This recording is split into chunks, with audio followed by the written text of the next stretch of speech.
হিতাধিকাৰীলৈ আবণ্টিত চৰকাৰী চাউল এতিয়া পানীৰ তলত। মই বৰ্তমান উপস্থিত আছোঁ তেজপুৰ মিছন চাৰিআলিত অৱস্থিত হলেশ্বৰ যি কোঅপাৰেটিভ ছ'চাইটি, সেই কোঅপাৰেটিভ ছ'চাইটিৰ চাউল প্ৰায় 200ৰো অধিক বেগ পানীৰ তলত পৰিছে।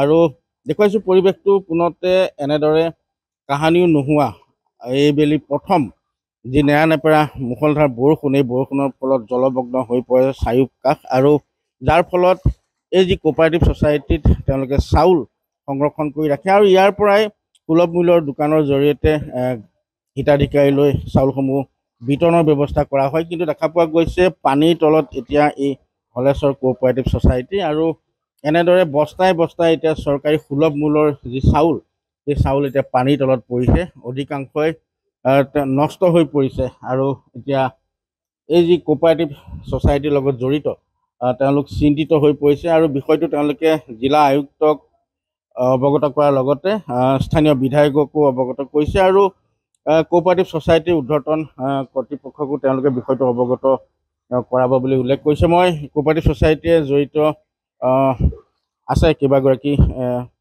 তেওঁলোকৰ পৰা জানিব বিচাৰিম। কি ক'ব? 200ৰো অধিক বেগ বুলি কৈছে। হয়, মই হলেশ্বৰ কোঅপাৰেটিভ ছ'চাইটিৰ সভাপতি শ্ৰী বুবুল পাঠক। কেতিয়াও নোহোৱা এটা কাণ্ড আজি ৰাতিৰ ভিতৰত হৈ গ'ল আমাৰ ইয়াত। আমাৰ গুদাম 3টাকৈ গুদামত গোটেই পানী সোমাই বহুখিনি চাউল আমাৰ নষ্ট কৰিলে, প্ৰায় ধৰক 200ৰ পৰা 250 বেগ চাউল আমাৰ নষ্ট কৰিলে। এতিয়া আমি হিতাধিকাৰীসকলক কেনেকৈ চাউলখিনি দিম তাকে আমি চিন্তাত পৰিছোঁ। আমি এতিয়া তাকে প্ৰশাসনক আমি অনুৰোধ কৰিছোঁ এই বিষয়টো ভালকৈ সুস্থ মগজুৰে চিন্তা কৰি আমাক যেন ভাল ব্যৱস্থা এটা দিয়ে।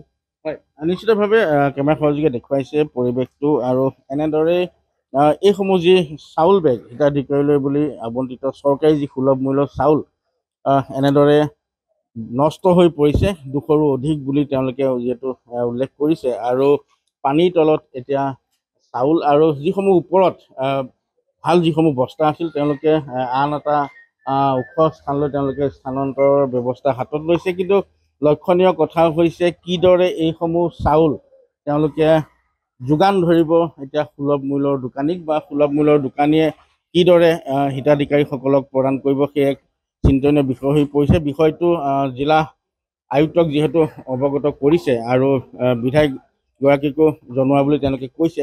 কি ক'ব? জিলা আয়ুক্তক আপোনালোকে অৱগত কৰিছে? হয়, আমি ইতিমধ্যে জিলা আয়ুক্ত শোণিতপুৰ জিলা আয়ুক্তক অৱগত কৰা হৈছে, আৰু স্থানীয় বিধায়ককো অৱগত কৰা হৈছে। তেখেত আহিছে, স্থানীয় বিধায়ক আহিছে, আহি চাই চিতি গৈছে। তেখেতে ঊৰ্ধ্বতন কৰ্তৃপক্ষক জনাম বুলি আমাক কথা দিছে। আৰু কথা হ'ল কি, কালি নেৰানেপেৰা বৰষুণৰ কাৰণে এতিয়াও নোহোৱা কথা এটা আজি মিছন চাৰিআলি মিছন চাৰিআলিতে অৱস্থিত হলেশ্বৰ কোঅপাৰেটিভ ছ'চাইটিত এইটো হ'ল।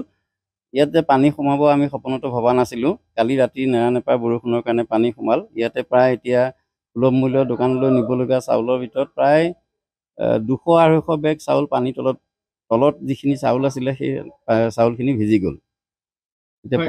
দেখা পোৱা গৈছে এইসমূহ আবণ্টিত চাউল এতিয়া চাওক কিদৰে এনেদৰে এয়া চব পানীৰ তলত পৰিছে, আৰু এয়াই হৈছে হিতাধিকাৰীৰ বুলি আবণ্টিত যি চৰকাৰী চাউল আছিল, সেয়া এতিয়া 200ৰো অধিক বেগ এনেদৰে পানীৰ তলত পৰিছে। আৰু বিষয়টো যিহেতু জিলা আয়ুক্তক অৱগত কৰিছে, গতিকে পুনৰ ৰি-এলট কৰে নে হিতাধিকাৰীক এই চাউল পৰিমাণ কিছু হ'লেও হ্ৰাস কৰি প্ৰদান কৰে, সেয়া আন এক বিষয় হ'ব। কিন্তু এই মুহূৰ্তত যিসমূহ চাউলৰ বেগ, ওপৰত থকা চাউলৰ বেগসমূহ তেওঁলোকে আন এটা ওখ স্থানত স্থানান্তৰৰ ব্যৱস্থা লৈছে। কিন্তু দেখা পোৱা গৈছে যোৱাকালি দিনটোত যি নেৰানেপেৰা বৰষুণ, তেজপুৰৰ প্ৰায় সৰ্বত্ৰ কৃত্ৰিম বানৰ সৃষ্টি হৈছে, আৰু সেই বানৰ কবলতেই হলেশ্বৰ যি কোঅপাৰেটিভ ছ'চাইটি, তেওঁলোকৰ কোঅপাৰেটিভ ছ'চাইটি জলমগ্ন হয়, যাৰ ফলত এতিয়া এনেদৰে 200ৰো অধিক চাউলৰ বেগ বিনষ্ট হোৱা পৰিলক্ষিত হৈছে।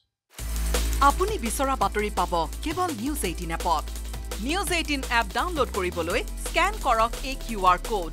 গুগল প্লে ষ্টৰতো পাব এই নিউজ 18 এপ।